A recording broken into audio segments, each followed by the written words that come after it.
This is just me doing myself and you a favor. Oh, okay. All right. Although I did, before we get started, I did spell Reeves Gabrel's name from The Cure wrong at NAMM, and his wife messaged me to know, and now I'm going to see him as a member of the band. So the story is fuck up, but just a little, and be nice about it. I think that's the story. Enough that someone reaches out to correct you, and now you've established that bridge. Yes. Now we're pals. Now we're spelling pals. But, all right. You're not live yet, are you? That's your name. Oh, we're live. Oh my God, we've been live this whole time. My name is Brian, or B. Okay, so we're Brian. B's Music Shop. Oh, okay, great. All right, let me. All right, hey guys, this is Brian from B's Music Shop. Already talking for a moment, but I'm here at the Offbeat Drum Company, and we're gonna take a look at these drums today. So, what do you have here? So, these shells here on the end, everything I build in-house. So pull them out, yeah. Let's start on this end so I can kind of explain my process. Everything that I build is metal that's rolled and riveted, and then set with a maple re-rings that I have custom built for me. So that's incredible. They're all metal shells with kind of a wood metal hybrid. It really helps. It's a very thin, it's a very light shell, super resonant, tons of projection, but then you have that kind of warmth and control from the wood rings, so that the drums bloom, and then they tame themselves right back down. You don't get the pitchy overtones and all the wild. I love the wild finish, frequencies. man. They're really cool. They're really eye-catching. And that's part of it too. They look good. They sound good. It's kind of a double whammy, right? Absolutely. Yeah. So part of what I have here, these guys on the end are brass. Eric, why don't you come on and get in here? Oh. See these? Yeah. So all the colors are patina. Turn you around a little bit. Around. Yeah. Or actually face that way. To Turn right. Yeah, there we go. All right. Yeah, there we go. I'm not good at my staging and my blocking. Oh, you're good. You're good. So this guy is brass with a nice patina. I put the logo right in the shell, so there's no badges, no extra holes. Is that like an etching or something? It's actually the logo. You mean? Just the whole. I mean, the whole thing is like a chemical process. I'm guessing. It is. Right? It's chemical process. Yeah. Depending on what colors I'm trying to go, we use different chemicals and different. This one takes several days to set up. Some are a little faster. Some are a little slower. Some you got to do with heat. Yeah. I don't know what you're trying to look at here, but everything I like to do tube lugs on my snares, so that all the tension and forces from the heads going through the body of the lug leaves that shell, that thin shell, free to resonate. Yeah, so you get a open. really open sounding, and really, you can tune it way up, you can tune it way down. The bottom never falls out of it. It's just, glorious little package there. Yeah, they're really cool. So what are the metals? So this one's brass, you said, right? Yep. So this guy here is brass. This one is also brass. Everything else on the table is copper. Oops. Oh, you're good. You're good. We're still figuring it out ourselves. 13 by 6.5 copper. That's the same patina. You can see how the colors set up a little differently because of the materials, just the different alloys. The copper has more browns and greens, and then the brass is a little more blue and yellow and gold. Yeah. These guys in the end are also copper. This is something that I've been experimenting with.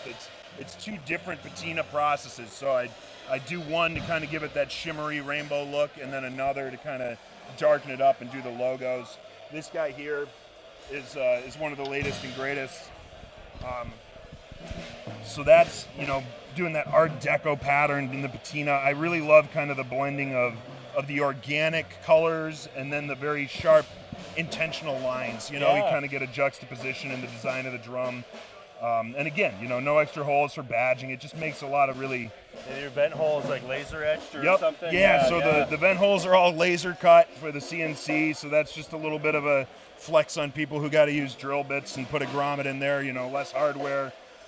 Less processing. As a drill bit user, I'm offended. No, it's super impressive. I mean, if you can do it, you can do it, right? It's super impressive. But again, like for a copper, it's a 14 by 8 inch copper snare, weighs less than 10 pounds. I mean, it's very light. What do you sell these for? This guy goes, I gotta check the tag, tell you the truth. A little more because of the black hardware, and it's also like the largest snare that I offer is a 14 by 8. So you're looking at $800 for that guy. That's real reasonable. Yeah. But, and you have the full kit here as well. The full kit, yes, sir. And I definitely want you to talk about this blue over here. Is so cool. Let's do that. Let's talk about that for a second. We'll come around. We can leave her on the stand. They can come around. This guy's aluminum. Wow. Yeah, That is so eye-catching. Is my swinging of the snare making it harder to focus? I'll You're put that good, one you're down. good, you're good. All hand hammered. So the same process of build, same wood re-rings, but I actually hammer in all of the dents and grooves myself.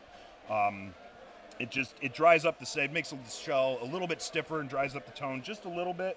It's not a huge difference. It's really truly more aesthetic than sonic. It looks incredible. It's it so looks 3D really cool. and is that an etching too, or is it almost looks like a paint? So as this well? is actually an ink. Okay, These two drums are in ink. Patina I can do on aluminum, but it ends up being more like a black and brown patina.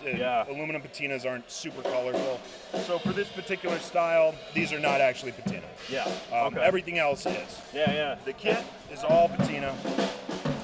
So this is my first time doing this style of patina on a full kit. So I had to kind of revamp my process and how I. And we're really struggling for. Yeah. Okay. All right. There we go. All right.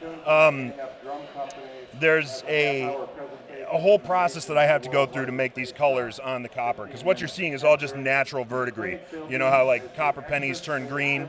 Yeah. I'm just basically capturing that process. I'm forcing it to happen quickly and then stopping it immediately when I think it's reached a point that's going to be really visually pleasing. Yeah, so, I thought it almost looked like a spalted kind of maple when I saw it from a distance. I thought it was some version of that with like some epoxy in it, but when you really get up on it, it's really incredible. Yeah, so it's all just chemical formation and verdigris on the copper.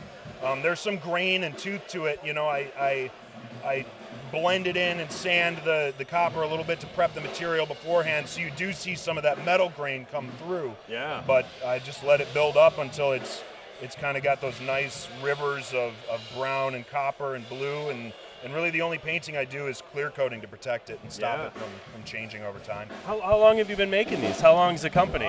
Since 2017, so about 6 years now. Oh, nice. And you're in Michigan just like us as well, right? Yeah, right in Detroit. Nice, Metro Detroit, but started in Oak Park. The whole Michigan's Metro Detroit. Yeah, exactly. Yeah, right. Yeah. Well, hey, I appreciate it today. Thank you very much. Yeah. Pleasure. Thank you so much.